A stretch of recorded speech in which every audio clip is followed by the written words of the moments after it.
নমস্কাৰ বন্ধু বান্ধৱীসকল, আজি মই আপোনালোকৰ লগত কথা পাতিম এনে কেইটামান কথা আছে যি কেইটা কথা কেতিয়াও আনৰ আগত কোৱা উচিত নহয় আৰু এনেবোৰ কথা যদি আনৰ আগত কোৱা হয় তেন্তে পিছলৈ বিপদৰ সন্মুখীন হোৱাৰ সম্ভাৱনা অধিকেই থাকে। গতিকে আহক বন্ধুসকল, প্ৰথমে ভিডিঅ'টো আৰম্ভ কৰি লওঁ।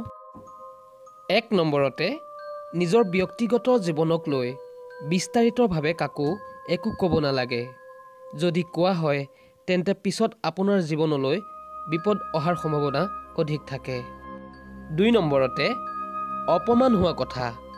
যদি জীৱনত কেতিয়াবা নিজে অপমান হয় তেতিয়াহ'লে সেই কথা কেতিয়াও আনৰ আগত কোৱা উচিত নহয়, কাৰণ এনে কৰিলে যাৰ আগত কোৱা হয় সেই সকলৰো আপোনাৰ প্ৰতি থকা যি সন্মান সেই সন্মান হয়তো কমি যাব পাৰে।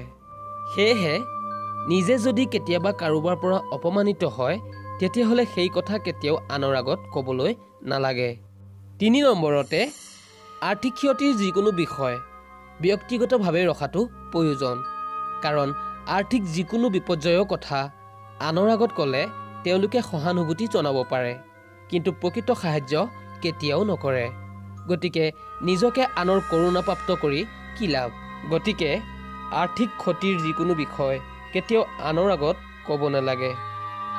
4 নম্বৰতে ব্যক্তিগত বা ঘৰৰ যিকোনো সমস্যাৰ কথা কেতিয়াও আনৰ আগত কোৱা উচিত নহয়, কাৰণ ব্যক্তিগত বা ঘৰৰ যিকোনো সমস্যাৰ কথা যদি আনৰ আগত কোৱা হয় তেতিয়াহ'লে তেওঁলোকৰ পৰা উপহাসৰ পাত্ৰহে হ'ব পাৰে। 5 নম্বৰতে কেতিয়াও নিজৰ স্ত্ৰীৰ চৰিত্ৰ বিষয় আনৰ আগত কোৱাটো একেবাৰে অনুচিত। বুদ্ধিমান লোকে কেতিয়াও এনে কাম নকৰে। তাৰ লগতে নিজৰ জীৱন সংগীৰ সৈতে যিবোৰ আলোচনা হৈ থাকে সেইবোৰ কথা কেতিয়াও আনৰ আগত ক'ব নালাগে। ইয়াৰ দ্বাৰা পিছত বিপদ অহাৰ সম্ভাৱনা অধিক থাকে।